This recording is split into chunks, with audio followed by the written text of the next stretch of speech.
Sa ngayon ay nasa isang uri sila ng festival at maraming tao at napakaraming food stalls. Ito ay dahil sa market ng dungeon at sobrang dagsa ng tao dahil kaka-reset lang ng dungeon, kaya maraming bagong adventurer at tao ang dumating dahil may mga bagong kayamanan at chest. Habang ipinapaliwanag niya ito, nagulat si Ruru sa isang piraso ng karne pero sinabi ng ating bida na kailangan muna nilang bumili ng damit, dahil sa isang maliit na aksidente ay nasunog niya ang damit ni Ruru. Gusto lang naman niyang mapapatuyo ito pero gumamit siya ng fire gem at hindi siya magaling sa pagkontrol ng ganoong bagay. Habang inaalala niya iyon ay may iba namang napansin si Ruro at isang itlog ang agad nakakuha ng atensyon niya. Ramdam niyang may halaga ito at binanggit niyang pakiramdam ng isang adventurer ang nagsasabi nito. Pinuri siya ng tindero at sinabing magaling ang mata niya at ayon sa kanya ay hindi niya alam kung ano talaga iyon, nakita lang daw niya sa kanyang mga biyahe. Hula niya na isang lucky egg iyon na para kay Hajime ay purong kalokohan, dagdag pa ng tindero na ang magiging laman nito ay depende sa desisyon ng mga espiritu na para kay Hajime ay isa na namang walang kwentang kwento. Pero patuloy ang pangungulit ni Query at iginiit na pagsisihan niya kung hindi niya bibilhin ang itlog, nakiusap siya at hiniling kay Hajime na magtiwala sa instinct niya bilang adventurer at para kay Hajime, kalokohan din iyon at ayaw niyang magtiwala sa ganoong instinct.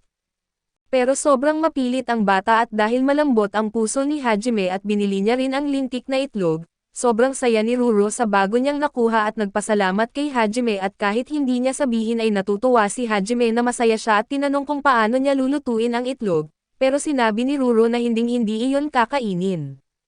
Pagkatapos nito ay natisod si Hajime at nabangga ang isang batang babae. Isang galit na babae ang tumawag sa bata sa pangalan nitong Niango pero tumakbo lang ang bata palayo pero wala na iyon. Pagkatapos ay pumunta sila sa restaurant ni Natalie at masaya ang mga babae dahil sobrang cute ni Ruru sa bago niyang damit, na napili ng maayos dahil gumuhit si Natalie bilang gabay at inihain ang pagkain kay Hajime at gusto na niyang pumunta agad sa dungeon. Sa sandaling iyon ay lumapit si Ruru at nakita niyang may pritong itlog sa plato ni Hajime. Sobrang nag-alala siya at iniisip na naging ganito ang itlog na binili niya at napagtanto niyang hindi siya dapat magtiwala sa lalaking ito. Pero ipinakita ni Hajime ang totoong itlog at ligtas ito at dahil doon, sobrang saya ng maliit na baliw at sinabi kay Hajime na kailangan na nilang pumunta agad sa dungeon, pero hindi pa siya maayos ang suot kaya tumakbo muna siyang magpapalit. Sa loob-loob ni Hajime ay naisip niya na dapat ipamigay ng mga adventurer ng bayan ang mga chest sa iba, dahil kapalit nito ay mas magagandang request ang ibibigay sa kanila at alam din niyang hindi marunong lumaban si Ruro kahit sa mga slime, kaya magiging mabagal ang pagpunta nila sa mas malalayong lugar. Nasa dungeon na sila pero patuloy pa ring sumisigaw si Riro para akitin ang mga slime at sa hindi inaasahan, muling nakasalubong ni Hajime ang batang babae kanina at nakilala niya ito pero nagtaka siya kung bakit may batang mag-isa sa dungeon at mas malala pa, halos kainin na ng slime si Niango. Pareho rin ang nangyayari kay Ruro kaya't nagpanik si Hajime at tinulungan ang dalawang bata. Sa huli ay dinala ni Hajime si Niango sa kanyang lola na binibigwasan siya dahil sa pagkakalat at kalokohan, at humingi ng paumanhin kay Hajime sa abalang ginawa. Hindi siya agad nakilala ng matanda pero nang sabihin ni Hajime ang kanyang pangalan, napagtanto niyang siya ang mahusay na adventurer na nag-aalaga ng isang maliit na bata, pero hindi gusto ni Hajime ang matawag siya na mabait. Gayunpaman ay nagpapasalamat pa rin ang matanda dahil naligtas ni Hajime ang kanyang apo, at napagtanto niyang totoo pala ang mga chismis tungkol sa kanya at sinusubukan ng ating bida na ipaliwanag na ginawa niya lang iyon dahil isa siyang astig na tao pero para sa kanya, hindi bagay at hindi niya gusto na tawaging mabait o mabuti ang isang adventurer. Ngunit tinanong ng matanda si Ruro kung mabait ba talaga si Hajime at binanggit ni Ruro na oo at napakabuti niyang tao at sa sandaling iyon, nagising si Niango mula sa pagkakabugbog at pinagalitan siya ng kanyang lola, sinabing bata pa siya at hindi dapat pumapasok sa mga dungeon at dapat siyang mag-behave. Pero dinilaan lang siya ni Niango at tumakbong palayo na ikinabahala ng matanda, pakiramdam niya ay masyado niyang naspoil ang bata dahil wala na itong ama at ina, tinanong ni Ruro kung bakit at ipinaliwanag ng matanda na inatake sila ng mga magical beast, kaya umaasa siyang hindi na babalik si Niango sa dungeon. Parang nagpaparinig ay iginiit ng matanda kay Hajime na kung may isang mapagkakatiwala ang matanda lang sana nasasama at magbabantay kay Niango, pero agad tumanggi si Hajime at nag-alok pa ang matanda ng pera pero ayaw pa rin niya nito. Samantala ay sinubukan ni Ruro na kausapin si Nianggo ng mahiyain at tahimik at gusto niyang lumapit, pero may biglang tunog ng malakas na hampas at pareho silang tumingin at nakita ang mga manggagawang nagpapanday ng mga kagamitan. Namangha si Ruro at sinabi ni Nianggo na sobrang astig nun at tinanong ni Ruro kung ano ang liwanag na nakita nila kanina, at ipinaliwanag ni Nianggo na mga espiritu ng apoy iyon at ayon sa kanya ay nagiging tunay na propesyonal ang mga panday na duwende kapag nakokontrol nila ang mga ito, at pangarap niyang maging malakas at magtrabaho sa isang pandayan. Tinanong ni Ruro kung hindi ba pwedeng maghintay hanggang maging adult siya at napaisip si Nianggo ng malalim, binanggit niya na baka mamatay muna ang kanyang lola bago siya lumaki dahil matanda na ito, kaya pakiramdam niya ay wala siyang oras na sayangin.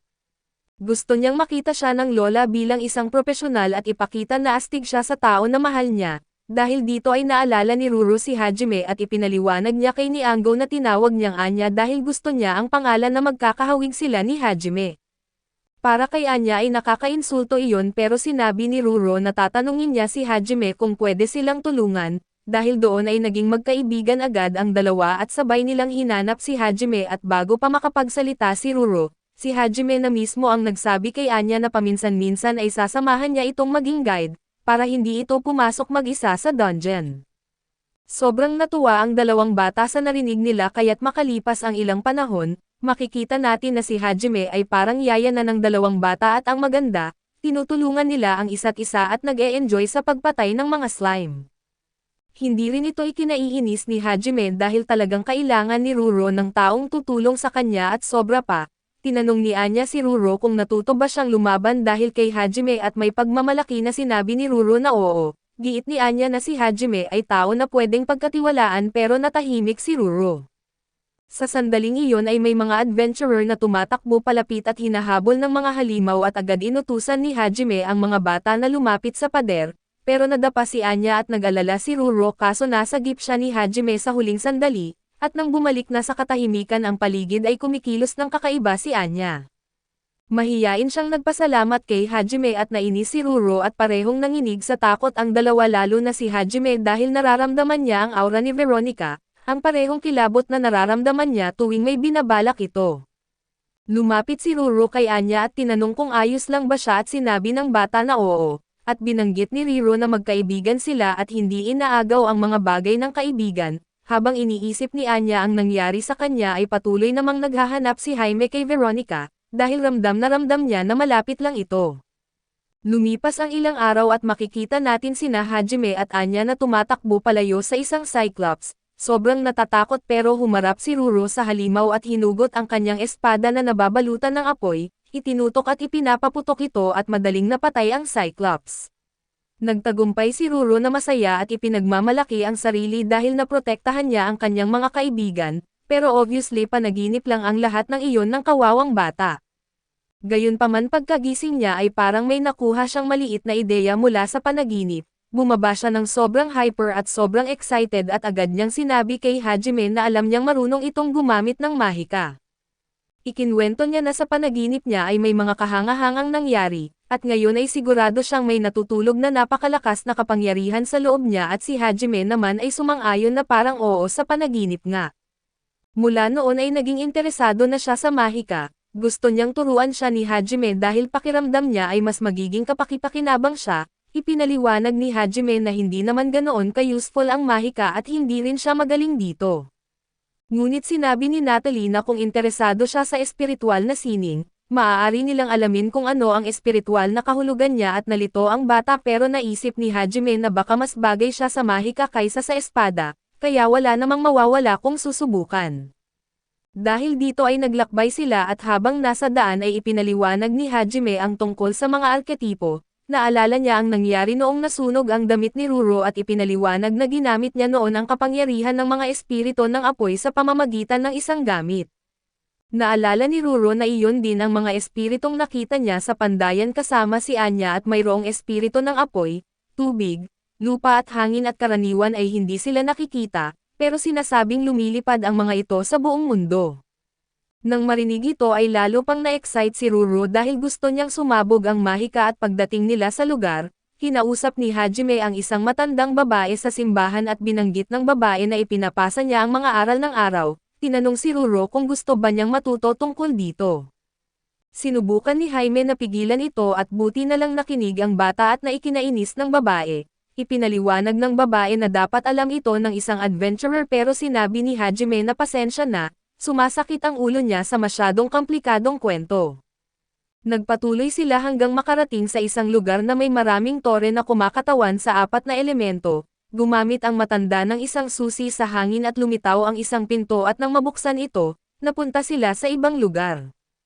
Tinatawag daw ito na gubat ng pagkilala o Katulagang Forest. Sinabihan ni Hajime si Ruro na pumasok na at natakot ang bata dahil ayaw niyang mag-isa, pero kailangan niyang pumasok upang malaman ang kanyang espiritual na hilig o arketipo. Pinapakalma siya ni Hajime at sinabing tutulungan niya ito kung may mangyari. Kaya naging mas kalmado si Ruro at pumasok na ng may kaunting excitement at habang nasa loob, masaya siya sa una hanggang sa may magsimulang lumitaw na mga kakaibang bagay. Tumakbo siya at nakasalubong ang isang nilalang na parang toro na kay Mira na sobrang nakakatakot. Tumakbo ulit siya palayo at nang makalayo na siya ay naalala niya ang sinabi ni Hajime at naisip niyang parang ito ang una niyang tunay na adventure. Bilang isang adventurer ay kailangan niyang maging mas matapang. Kaya nagpakatapang siya kahit konti at pumasok siya sa isang kuweba na bigla siyang iniluwa papunta sa dagat ay inakala niyang isang napakalaking lawa lang iyon, at natuwa siya sa malamig na simoy ng hangin. Masaya siya hanggang sa may lumitaw na isang napakalaking pagong, halos maihi siya sa takot pero nag-ipon siya ng lakas ng loob at naalala niyang isa siyang adventurer, hinugot niya ang kanyang espada at kahit nanginginig sa takot ay handa niyang harapin ang kanyang kalaban. Nang handa na siyang lumaban at sumugod siya papunta sa kalaban, pero nadapa at gumamit pa ng isang nakamamatay daw na teknik na tinawag na sandstorm, na wala namang silbi at inakala ng kawawang bata na doon na magtatapos ang lahat pero naisip niya na kailangan pa siya ni Hajime kaya't gusto niyang manatiling nabubuhay. Doon na lumapit ang napakalaking pagong at iniregla siya sa mukha at doon naramdaman ni Ruro na may kakaibang nangyari, napansin niyang mas malamig ang kanyang kamay at nang mahubad niya ang guwantes, nakita niya ang isang selyo ng tubig.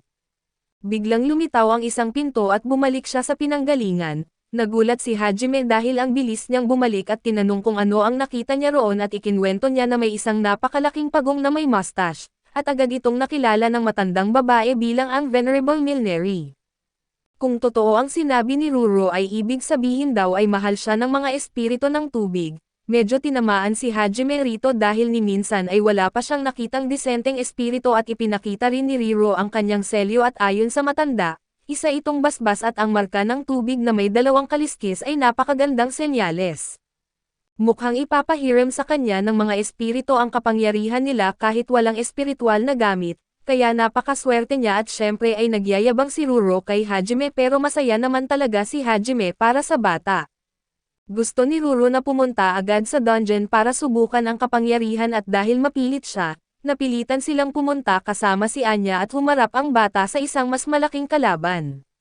Inisip niyang maipapakita na niya ang kanyang lakas, sinubukan niyang i-invoke ang mahika pero konting hangin lang ang lumabas, kaya kinain na naman siya ng slime at hindi iyon kasama sa plano.